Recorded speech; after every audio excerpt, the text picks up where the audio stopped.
Me llamo Valeria y tengo 36 años. En una comida de Año Nuevo en Madrid, el salón estaba ruidoso con esa educación teatral que adoptan las familias cuando quieren que todo parezca normal. Iba por la mitad de mi plato cuando una sombra pequeña se deslizó junto a mi silla, firme y deliberada, como si lo hubiera ensayado. La mano de una niña inclinó un plato a medio comer y las sobras calientes se derrumbaron sobre mi comida justo en el centro, como si yo fuera un cubo de basura que alguien olvidó sacar. Entonces me miró y dijo: «Mamá dice que eres la basura de la familia». No reaccioné. No me inmuté, no discutí, ni siquiera miré alrededor para ver quién miraba porque ya sabía que todos lo hacían. Solo me quedé mirando el desastre en mi plato y sentí que algo dentro de mí se callaba.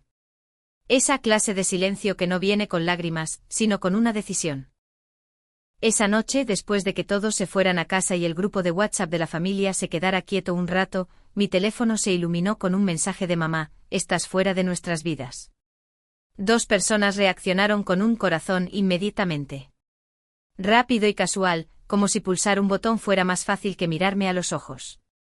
Sonreí a mi pantalla y escribí una sola frase: «Bien. Todo lo que esté a mi nombre desaparece mañana». Luego salí del grupo. A medianoche los mensajes no paraban, llenos de pánico y fragmentados, como si alguien hubiera tirado del enchufe y acabaran de escuchar el silencio. Antes de contarte lo que él dijo y lo que pasó después de irme, dime, ¿qué hora es para ti ahora mismo? ¿Y desde dónde me estás viendo? Tengo curiosidad por ver hasta dónde viajará esta historia. De vuelta en mi piso esa noche, el silencio pesaba más que las paredes. Puse mi teléfono boca abajo en la encimera y lo dejé allí, vibrando contra la madera laminada como si perteneciera a otra persona. La costumbre me hizo encender la luz de la cocina, poner el hervidor de agua y moverme con los mismos gestos que había repetido durante años. La única diferencia real estaba en mi pecho. Algo que solía doblarse automáticamente ante las crisis de los demás finalmente se había puesto rígido. Me llamo Valeria Calvo. Tengo 36 años y si miraras mi vida sobre el papel, dirías que me va bien. Tengo un trabajo estable en operaciones para una empresa de logística en la zona sur de Madrid.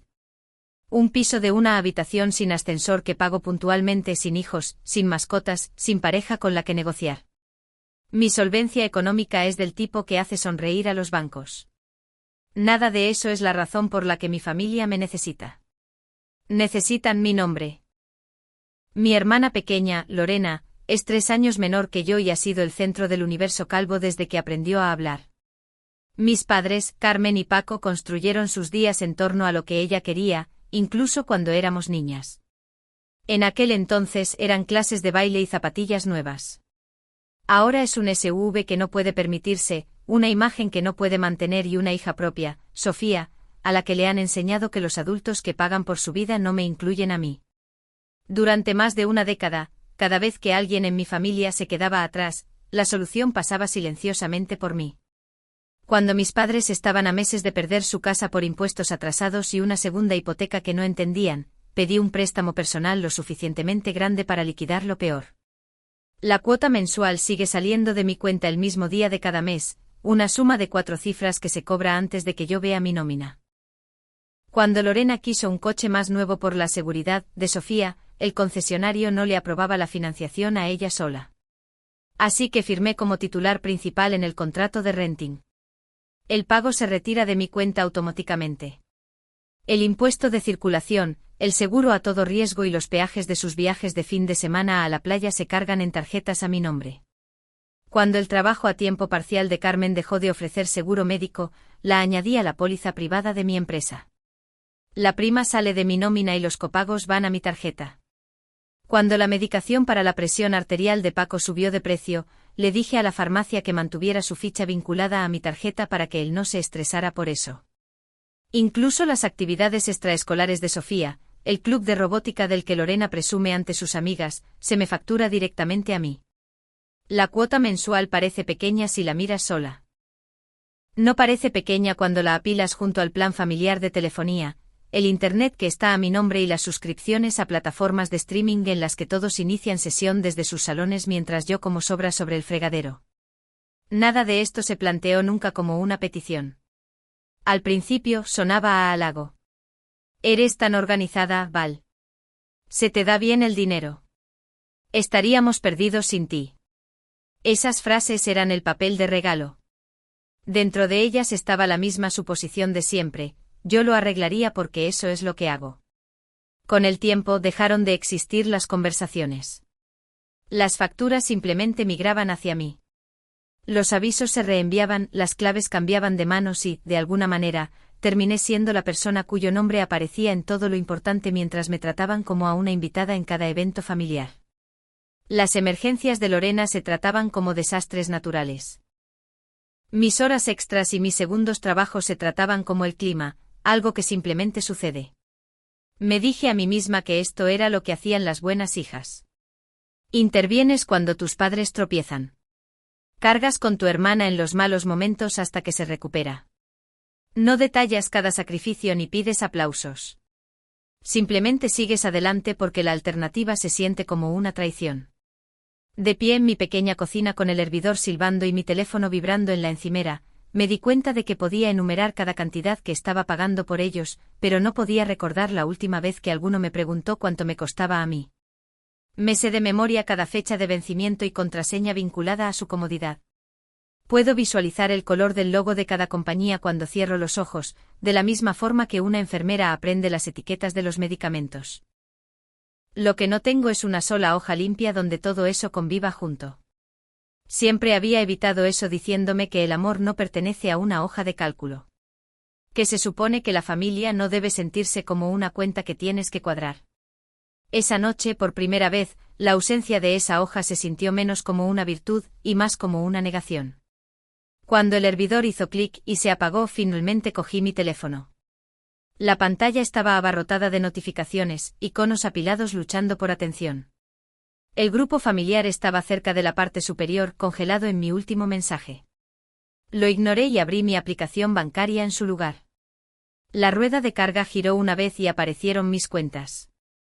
Números ordenados e indiferentes que siempre se habían sentido distantes ahora parecían algo que podía recuperar.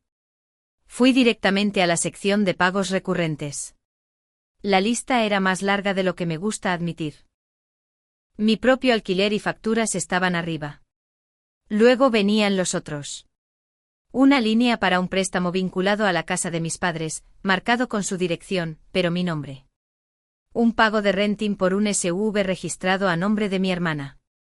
Un cargo por un plan de seguro médico privado con 3 dependientes. Una cuota recurrente para una academia extraescolar etiquetada con el nombre de Sofía. Un plan de teléfono familiar con múltiples líneas. Internet en casa en una dirección que no era la mía. Cuentas de streaming y otras suscripciones, todas vinculadas a mis tarjetas. Durante años había pasado por esta página sin verla realmente. Esa noche se veía diferente. Cada línea era una historia sobre a quién se le había permitido relajarse y a quién no. Cada deducción llevaba una historia de llamadas, lágrimas, excusas y esa gratitud tensa y forzada que nunca se convertía en un gracias real. Abrí una nota nueva y enumeré cada obligación con la persona que se beneficiaba al lado. El préstamo de la casa, mis padres. El renting del coche, mi hermana. El plan de salud, mis padres otra vez. El club de robótica, mi sobrina. Las líneas de teléfono, casi todos menos yo. Escribí las cantidades con palabras completas en lugar de dígitos, obligándome a sentir su peso. 4 cifras aquí, 3 cifras allá, cadenas de 2 cifras que no parecían mucho hasta que se apilaban en algo enorme. Una vez que todo estuvo en un solo lugar, no quedaba nada con que discutir. Esto no era un puñado de favores. Esta era una vida paralela que yo había estado pagando mientras mantenía la mía deliberadamente pequeña. Empecé con las cosas que solo les tocaban a ellos. El pago del SUV podía quitarse de mis hombros. La compañía de renting ofrecía soporte por chat. Pregunté cómo dejar de ser la pagadora principal y cómo dirigir las facturas a la persona que realmente conducía el coche. Fueron educados pero firmes. No podían reescribir el contrato. Lo que sí podían hacer era dejar de cobrar de mi cuenta y enviar cada factura directamente a la dirección registrada. Confirmé el cambio y vi la actualización del estado. El próximo cobro no saldría de mi cuenta. Luego vinieron las líneas extra en mi plan de teléfono. En la configuración de la cuenta, cada dispositivo tenía una etiqueta: mamá, papá, Lore, tablet Sofía. La mía era la única que realmente necesitaba. Verifiqué las fechas del contrato y sopesé la penalización por reducir el plan frente a otro año pagando 4 líneas. La tarifa por soltarlos era menor que el coste de continuar. Programé el cambio para el siguiente ciclo de facturación. Sus teléfonos no se apagarían de la noche a la mañana, pero el aviso saldría. Tendrían tiempo para aportar sus números y aprender lo que cuesta el servicio cuando nadie más amortigua la factura. Para el pago del préstamo de la casa, dejé el acuerdo subyacente tal cual y solo detuve la transferencia automática. El banco enviaría un aviso cuando la transferencia no llegara. Mis padres tendrían que hablar con el prestamista ellos mismos en lugar de dejar que mi saldo absorbiera su silencio. La academia extraescolar fue simple. Había un portal con un interruptor para la facturación automática. Lo apagué. El sitio advirtió que los cargos futuros tendrían que pagarse manualmente para mantener la matrícula activa. Un aviso rojo apareció en la parte superior de la página y se quedó allí incluso después de cerrar sesión. El seguro médico requeriría más cuidado. No podía dejar a mis padres en medio de un periodo de cobertura sin darles la oportunidad de adaptarse. En el portal de mi empresa, leí las reglas para cambiar dependientes. Había ventanas para actualizaciones, penalizaciones por eliminaciones a mitad de año, opciones para que continuaran la cobertura por su cuenta. Guardé las páginas relevantes y decidí que esa pieza no se movería esta noche. Para cuando cerré la nota, tenía un mapa de cada conexión entre mis cuentas y la comodidad de mis parientes. Algunos cambios ya estaban en marcha. Otros esperaban una llamada o un formulario. Todos eran visibles de una manera que nunca lo habían sido antes. Mi teléfono seguía vibrando con mensajes que me negaba a abrir. Lo puse en la mesa otra vez en silencio y cerré el portátil. El piso era del mismo tamaño de siempre, pero mi vida ya no se sentía completamente ocupada. Un poco antes de la medianoche, la tranquilidad en mi apartamento cambió. Mi teléfono seguía iluminándose en la mesa con pulsos cortos. Dejé que parpadeara unas cuantas veces antes de darle la vuelta. Las notificaciones se apilaban en la pantalla de bloqueo, la mayoría eran hilos nuevos donde solía estar el chat familiar. Encima de ellos había 2 alertas de mi banco, ambas marcadas como importantes. Abrí los mensajes del banco primero. El sistema había bloqueado un cargo programado vinculado al préstamo de la casa después de que eliminara la autorización esa misma tarde. Otro aviso decía que un cargo recurrente por el renting del coche no se podía procesar y necesitaría una nueva fuente de fondos. El lenguaje era plano, pero el momento significaba que esas alertas estaban aterrizando en más de una bandeja de entrada, no solo en la mía. Cuando volví a la pantalla de inicio, los hilos de texto se enfocaron. Uno de Lorena, uno de Carmen, uno de Paco y uno de un número desconocido.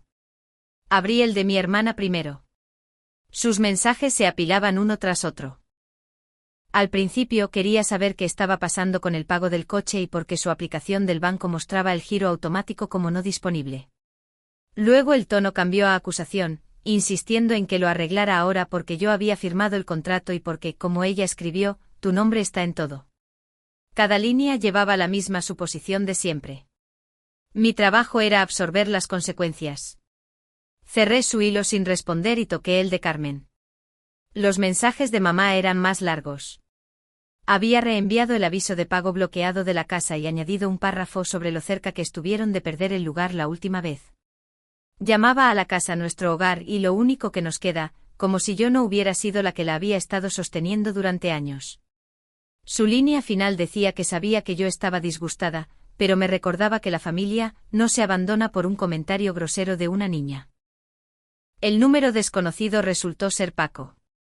Había enviado menos mensajes, pero cada uno se sentía más pesado. Me dijo que estaba siendo dramática, que los adultos responsables no juegan con hipotecas y coberturas. Llamó a la decisión imprudente. Nunca la llamó mía. Leí cada mensaje una vez, luego dejé el teléfono y llené un vaso con agua. Por primera vez no sentí la urgencia de responder, ni de explicar, ni de defenderme, ni de ofrecer un compromiso que mantuviera a todos los demás cómodos y me dejara a mí corriendo para solucionarlo después. Sentí la urgencia de asegurarme de que cada paso que había dado se mantuviera firme si alguien intentaba desafiarlo. Rafa era la única persona en mi vida que conocía el esquema de mis finanzas. Nos conocimos cuando empecé en la empresa de logística, cuando todavía estaba pagando mi máster y haciendo turnos extra. Él trabajaba como analista senior en otro departamento y hacía consultoría a tiempo parcial, ayudando a la gente a desenredar el dinero que habían atado en nudos. Después de escucharme describir otra ronda de ayuda temporal para mi familia, una vez me pidió que trajera todo en una carpeta. Fue lo más cerca que alguien había estado de decirme que tenía permiso para poner límites. Pasé los hilos familiares y abrí nuestra última conversación. Mis dedos flotaron sobre el teclado un minuto largo antes de escribir una pregunta. Le conté a grandes rasgos lo que había hecho esa tarde y le pregunté si esos cambios eran suficientes para sacar mi nombre de lugares donde nunca debió haber estado y qué más necesitaba hacer para protegerme. No esperaba una respuesta hasta la mañana. La respuesta llegó unos minutos después. Escribió que no podía dar consejo legal formal por mensaje de texto. Pero por lo que describía, detener los giros era la única manera de empujar a los otros adultos a asumir la responsabilidad. Me sugirió que llamara a mi banco en horario comercial para poner órdenes de no pagar formales en cualquier cosa aún programada desde mis cuentas y solicitar confirmación por escrito. Me dijo que descargara cada extracto que mostrara el historial de quién había sido pagado y desde dónde, y que guardara copias en algún lugar que mi familia nunca hubiera tocado.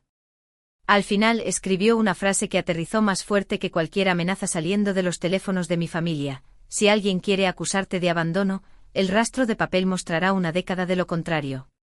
Leí esa línea de nuevo antes de bloquear mi pantalla. Los mensajes desde el otro lado de la ciudad seguían llegando, acumulándose en hilos no vistos. Dejé el teléfono boca abajo en la mesa y me senté junto a la ventana. Afuera, la noche entre un año y el siguiente finalmente se sentía lo suficientemente tranquila para oírme pensar. A última hora de la mañana del día siguiente, elegí un lugar donde pudiera irme sin que nadie bloqueara la puerta.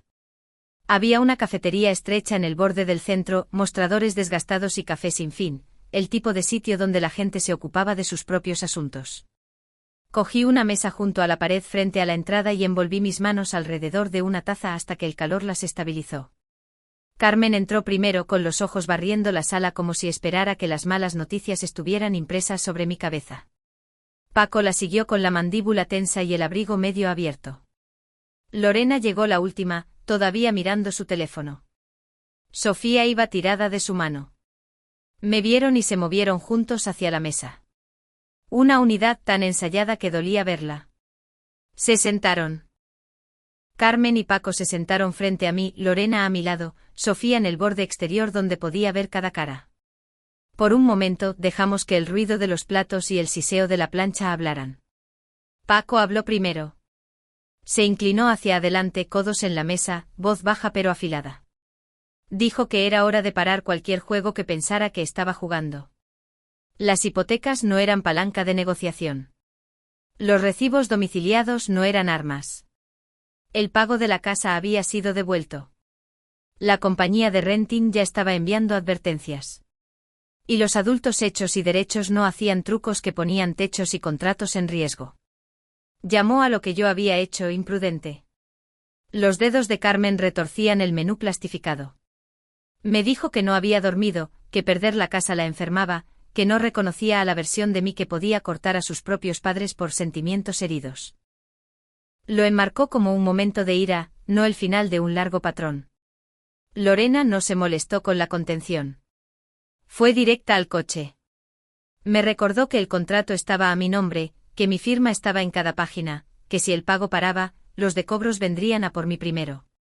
Dijo que necesitaba ese vehículo para Sofía, que no se la vería arrastrando a su hija en algo viejo y poco fiable. El mensaje bajo cada frase era el mismo: mi trabajo era absorber el daño.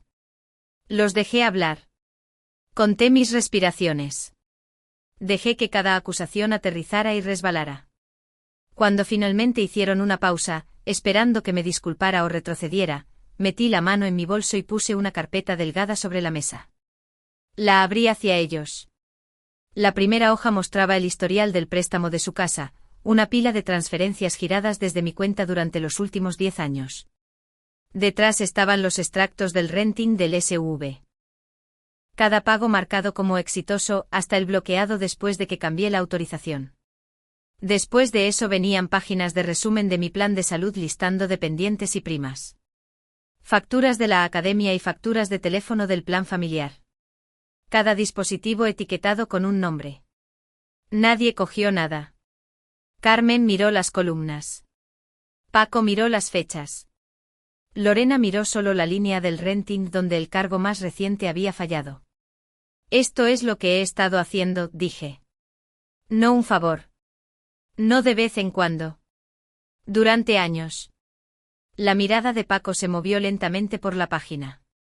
Preguntó por qué nunca les había dicho el total, porque los había mantenido en la oscuridad si era tan pesado. Fue la primera vez que reconoció que había un total en absoluto.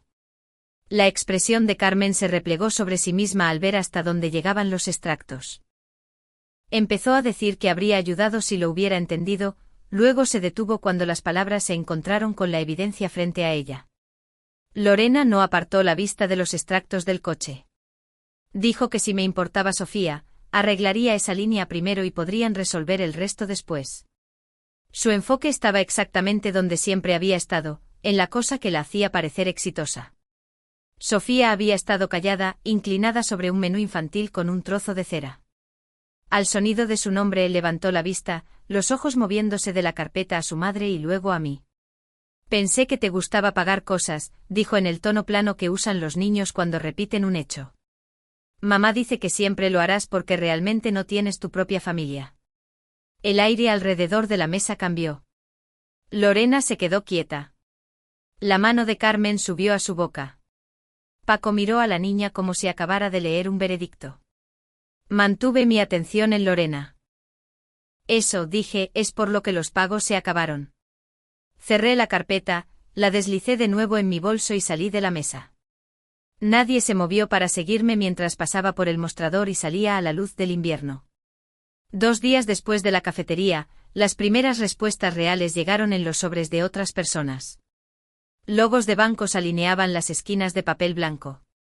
Los nombres de mis padres aparecían como prestatarios, el de mi hermana como cliente y el mío propio en la línea de la cuenta que había estado alimentando sus saldos. El sistema finalmente se dirigía a ellos en lugar de tratarme a mí como la única adulta en la habitación. El aviso del préstamo de la casa fue contundente. Un giro programado había fallado. Se añadiría una comisión si no llegaba ninguna transferencia durante el periodo de gracia, y si la cuenta resbalaba más, el prestamista contactaría a los prestatarios para discutir opciones. Yo había visto ese lenguaje hace años cuando acepté ayudar. Lo que cambió fue mi voluntad de dejar que esas frases aterrizaran donde pertenecían. Mi teléfono reaccionó antes que ellos. Los mensajes de texto de Lorena aterrizaron en cascada. Largas cadenas de acusaciones y demandas. Escribió que yo estaba tratando de destrozar su vida por un mal momento, que necesitaba el coche para Sofía, que había arruinado todo con el préstamo, el plan, el club. Cada solución en su mente parecía igual, yo llamaría, lo arreglaría y me disculparía. Los mensajes de Carmen eran más lentos pero más densos. Hablaba de lo cerca que ella y Paco habían estado de perder la casa, de cómo finalmente durmió cuando pensó que el préstamo era estable, de cómo no reconocía a la hija que podía ver a sus padres caer hacia atrás.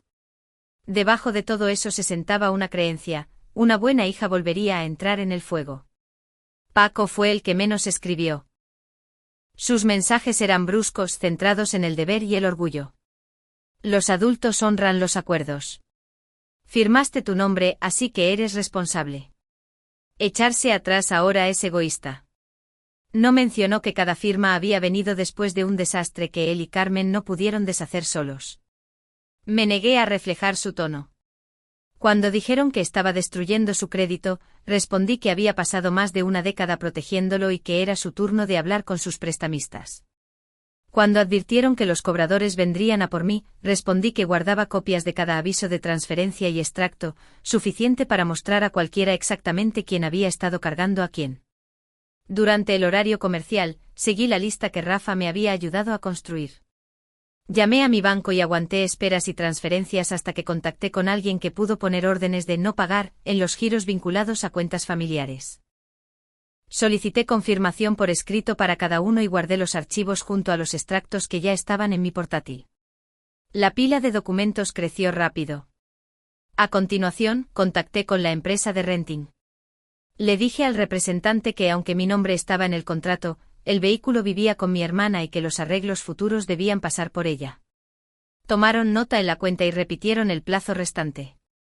Anoté la hora, la fecha y su nombre y deslicé ese papel en la misma carpeta. Para el préstamo de la casa, informé al gestor que la cuenta de la que habían estado cobrando ya no se usaría. La persona en la línea recitó con calma las consecuencias de los pagos perdidos, cargos por demora, incumplimiento, el potencial de acciones más graves. Dije que lo entendía. Por una vez, la siguiente elección no sería tomada por mí. Detrás de esas cuentas grandes, hilos más pequeños comenzaron a soltarse también. La academia envió un recordatorio amable de que la matrícula de Sofía estaba vencida, y que su plaza en el club de robótica se pausaría si el saldo permanecía abierto. Mi portal de beneficios mostró discretamente la siguiente ventana en la que podría eliminar a mis padres como dependientes y mostró en letra pequeña que podían permanecer asegurados si elegían pagar la prima completa ellos mismos. La compañía telefónica confirmó que al final del ciclo de facturación, mi cuenta se reduciría a una sola línea a mi nombre y cada otro dispositivo necesitaría su propio plan. Ninguno de estos cambios fue dramático por sí solo, pero juntos marcaron el comienzo de una vida donde mi apoyo ya no se daba por sentado. A medida que pasaban los días, el tono de mi familia cambió sin llegar nunca a ser honesto. La ira de Lorena se diluyó mientras hacía malabares con las llamadas de los prestamistas. Carmen se movía entre rogar un poco más de tiempo y prometer de nuevo que algún día me lo pagaría. Paco advirtió que me arrepentiría de esto cuando fuera mayor y necesitara a las personas que estaba empujando lejos. La mayoría de las noches, cocinaba algo sencillo, dejaba mi teléfono en la encimera y abría solo los mensajes de instituciones pidiéndome confirmar los últimos pasos para desacoplar mis cuentas. Cada vez que aceptaba un cambio, mi mundo se estrechaba a un grado preciso y pequeño, no hacia un vacío, sino hacia una forma que finalmente se sentía como mi propia vida. A medida que el invierno se desvanecía, mi vida se asentó en una forma que ya no se doblaba alrededor de las emergencias de otras personas. Las últimas confirmaciones llegaron silenciosamente. Un correo electrónico indicaba que la cobertura de mis padres se convertiría si elegían pagar la prima completa ellos mismos. Otro confirmó que el plan familiar de teléfono era ahora una sola línea a mi nombre. Un aviso de la academia decía que la cuenta conectada a mi tarjeta había sido cerrada y que la inscripción futura requeriría un nuevo pagador. Ninguno de estos mensajes se sintió dramático. Se leían como recibos de elecciones que ya había hecho en mi cabeza. Mi teléfono cambió también. El flujo constante de mensajes de mi familia se redujo a un goteo y luego se detuvo por completo. Unos pocos intentos finales se colaron desde números nuevos. Una foto de la casa pareciendo más desgastada de lo que recordaba. Una instantánea de una parada de autobús donde Lorena esperaba con Sofía. Una foto de una pila de cartas de prestamistas esparcidas por la mesa de la cocina de mis padres. No respondí. No hice zoom. Dejé que cada imagen pasara a través de la misma quietud que me había seguido a casa desde esa comida de Año Nuevo. Mis días se volvieron simples de una manera que al principio se sentía casi sospechosa. Iba a trabajar, llegaba a casa a un lugar donde nadie tenía llave salvo yo, cocinaba lo que quería, veía lo que me gustaba en servicios que realmente usaba. Cuando el dinero salía de mis cuentas, lo hacía para facturas que coincidían con la vida que tenía delante. La dirección de nadie más aparecía en mis extractos. El nombre de nadie más escribía en mi historial. La carpeta que había mostrado en la cafetería vivía en el cajón inferior de mi escritorio ahora, emparejada con un disco de respaldo que contenía los mismos registros. La guardé no porque planeara pelear con nadie, sino porque finalmente entendí que protegerme a mí misma no era lo mismo que atacar a mi familia. Era simplemente negarme a ser borrada por la historia que ellos preferían contar.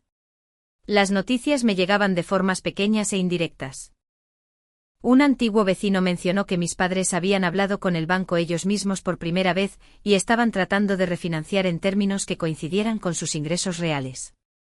Alguien del antiguo círculo social de Lorena dijo que ahora conducía un sedán más viejo, uno que podía manejar sin la firma de otra persona.